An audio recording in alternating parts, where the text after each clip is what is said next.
Hi soldiers, welcome back to ஐசேஃபம். இன்னைக்கு நம்ம சேனல்ல ஐபிஎல் திருவிழா நாளைக்கு தொடங்குது. அதை பத்தின ஒரு ஃபுல் டீடைல்ஸ் தான் நம்ம பார்க்க போறோம். அதுக்கு முன்னாடி நம்ம சேனலை சப்ஸ்கிரைப் பண்ணாதவங்க பண்ணிக்கங்க. இப்போ வாங்க வீடியோ போகலாம். ஓகே, இது 18வது ஐபிஎல் சீசன். 18 அப்படின்னு சொல்லும்போது உங்களுக்கு யார் ஞாபகம்னா என்ன நம்பர் ஞாபகம் வரும் அப்படின்றது எனக்கு நல்லா தெரியும். நம்பர் 18 யார் ஜெர்சி நம்பர் போட்டுப்பாங்க உங்களுக்கு நல்லா தெரியும். ஸோ இந்த சீசன் வெளில போறது யார் அப்படின்னு கேட்டீங்கன்னா எனக்கு தெரியாது. ஸோ வெயிட் பண்ணி பார்க்கலாம். ஓகே, இந்த ஐபிஎல் திருவிழா வந்து நாளைக்கு தொடங்குது, பிரம்மாண்டமா தொடங்குது. அதுவும் ஃபர்ஸ்ட் மேட்ச் யாருக்கு அப்படின்னு பார்த்தீங்கன்னா Kolkata Knight Riders versus RCB Royal Challenge Bangalore.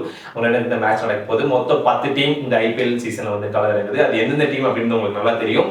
Chennai Super Kings, Delhi Capitals and Gujarat Titans, Kolkata Knight Riders, Lucknow Super Giants, Mumbai Indians, Punjab Kings, Rajasthan Royals, Royal Challenge Bangalore and last one Sunrise Hyderabad. இந்த 10 டீமே மேட்ச் பயங்கரமா பங்கம் பண்ண போறாங்க அப்படின்ட்டு எனக்கு உறுதியா தெரிஞ்சு போச்சு. 18வது ஐபிஎல் சீசன்ல ஒரு சில புது ரூல்லாம் கொண்டு வந்திருக்காங்க. அது என்ன அப்படின்றத இப்போ ஒன்று சொல்றேன், நோட் பண்ணிக்கோங்க. ரொம்ப இம்பார்ட்டன்ட்.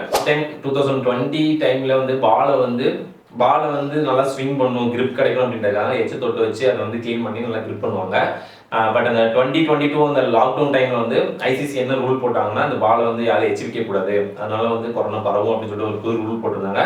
அந்த ரூல் வந்து இப்போ இனிமேல் யூஸ் பண்ணிக்கலாம் அப்படின்னு சொல்லியிருக்காங்க. அது எதுக்காகனா பால் கிரிப் கிடைக்கணும் அப்படின்றதுக்காக. அதான் ஃபர்ஸ்ட் ரூல். செகண்ட் ரூல் என்ன அப்படின்னு பார்த்தீங்கன்னா ஒரு இன்னிங்ஸ்ல வந்து மூணு புது பால் யூஸ் பண்ணிக்கலாம் அப்படின்னு சொல்லியிருக்காங்க. ஏன் அப்படின்னு பார்த்தீங்கன்னா நைட் டைம் மேட்ச் நடக்கும்போது பனி வந்து ஓவரா இருக்கனால பால் வந்து கிரிப் பண்ணி கரெக்டாக போட முடியல. இது வந்து பேட்ஸ்மேனுக்கு வந்து ரொம்ப சாதகமா இருக்கு. போடுறது வந்து அவங்க ஈஸியாக அடிச்சு ரன் ஸ்கோர் வந்து அதிகமாக போகுது அப்படின்றத தடுக்கணும் அப்படின்றதுக்காக செகண்ட் இன்னிங்ஸ்ல வந்து 2 பால் யூஸ் பண்ணிக்கலாம். அதாவது செகண்ட் இன்னிங்ஸ்ல ஃபர்ஸ்ட் 10 ஓவருக்கு ஒரு பாலும், அடுத்து 10 ஓவருக்கு இன்னொரு பால் வந்து ஃபீல்டிங் பண்ற கேப்டன் வந்து அப்பீல் பண்ணா அம்பேர் கேட்டா தரலாம் அப்படின்னு சொல்றாங்க. தேர்ட் ரூல் என்னன்னு பாத்தீங்கன்னா ஐபிஎல்ல வந்து 2023ல இம்பாக்ட் பிளேயர்னு சொல்லிட்டு ஒரு ரூல் கொண்டு வந்தாங்க. அதாவது பேட்டிங்லயோ இல்ல ஃபீல்டிங்லயோ யாராவது ஒரு ஆள் வந்து பேட்ஸ் ஆடிக்கலாம் இல்ல ஃபீல்ட் பண்ணிக்கலாம் அப்படின்ற ஒரு ரூல் கொண்டு வந்தாங்க. இந்த ரூல் வந்து லாஸ்ட் மினிட்ல மேட்ச் எப்படினாலும் மாத்திரும் அப்படின்ற மாதிரி நிறைய பேர் வந்து கோரிக்கை வச்சாங்க. ஸோ இந்த ரூலை மாற்றணும் அப்படின்னு சொல்லி கேட்டிருந்தாங்களாமா. பட் ஆனால் இந்த ரூல் 2027 ஐபிஎல் வரைக்கும் நடக்கும் அப்படின்னு சொல்லிட்டாங்களாமா. ரூல் என்ன பார்த்தீங்கன்னா பவுலர்ஸ் வந்து பேட்ஸ்மேனோட தலைக்கு இல்லை தலைக்கு மேலே பால் போகும்போது அது ஒய்டா இல்லை கன்ஃபியூஷன் அப்படின்னு சொல்லிட்டு ஒரு சில சர்ச்சையெல்லாம் வந்துட்டு இருந்துச்சு.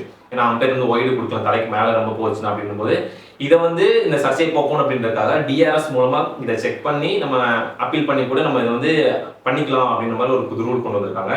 இதே மாதிரி அவுட் சைட் ஆஃப் ஸ்டெம்ப் அது மட்டும் கிடையாது, நோ பாலுக்கும் நம்ம டிஆர்எஸ் எடுத்து செக் பண்ணிக்கலாம் அப்படின்னு சொல்லியிருக்காங்க. இல்ல பவுலர்ஸ் பாலை ஸ்லோவா போட்டாங்க, அதாவது பவுலிங் போடுறாங்கன்னா ஸ்லோவா போடுறாங்க, இந்த ஸ்பீடு கம்மியா போடக்கூடாதுன்னு ஒரு ரூல் இருக்கு. பவுலிங்ல வந்து பவுலர்ஸ் பாலை ஸ்லோவா போடும்போது அந்த டீம் கேப்டன் வந்து விளையாடுறதுக்கு தடை போட்டிருந்தாங்க. இப்ப என்ன சொல்றாங்க, இந்த மாதிரி பால் ஸ்லோவா போடும்போது அவங்களோட புள்ளி பட்டியல் அதாவது பாயிண்ட்ஸ் ஸ்கோர்ல அவங்களோட பாயிண்ட்ஸ் கம்மியாகும். இதே மாதிரி லாஸ்ட் சீசன்ல சென்னைக்கும் மும்பைக்கும் நடந்த மேட்ச்ல கூட ஹர்திக் பாண்டியாவுக்கு இந்த ஒரு ப்ராப்ளம் வந்ததுனால அவர் இந்த சீசன் வந்து ஃபர்ஸ்ட் மேட்ச்ல சென்னை கூட விளையாட முடியாது அப்படின்னு சொல்லியிருக்காங்க. இதுதான் இந்த சீசன்ல போட்ட நியூ ரூல். ஓகே, நெக்ஸ்ட் இந்த 18th சீசனை வந்து வின் பண்ற டீமுக்கு எவ்வளவு கேஷ் பிரைஸ் இருக்கு.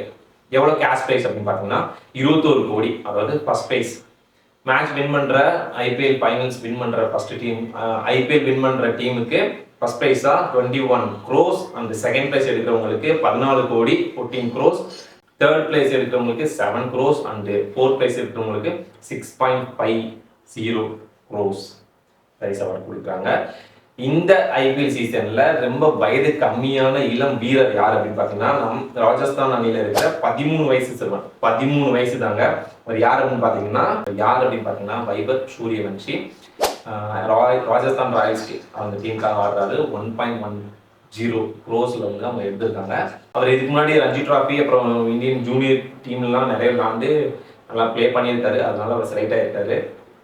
ஸோ இதுதான் இந்த ஐபிஎலோட ஃபுல் டீடைல்ஸ் தெரிஞ்சிருக்கும்னு நினைக்கிறேன். ஸோ மறக்காம நம்ம சேனலை சப்ஸ்கிரைப் பண்ணுங்க. சேஃப் டீம்ல sports, athletics, fitness and events பற்றின எல்லா டீடைல்ஸும் உங்களுக்கு ஷேர் பண்ணுறேன். நம்மளே கொஞ்சம் ஃபாலோ பண்ணி சப்போர்ட் பண்ணுங்க. Thank you friends, bye bye.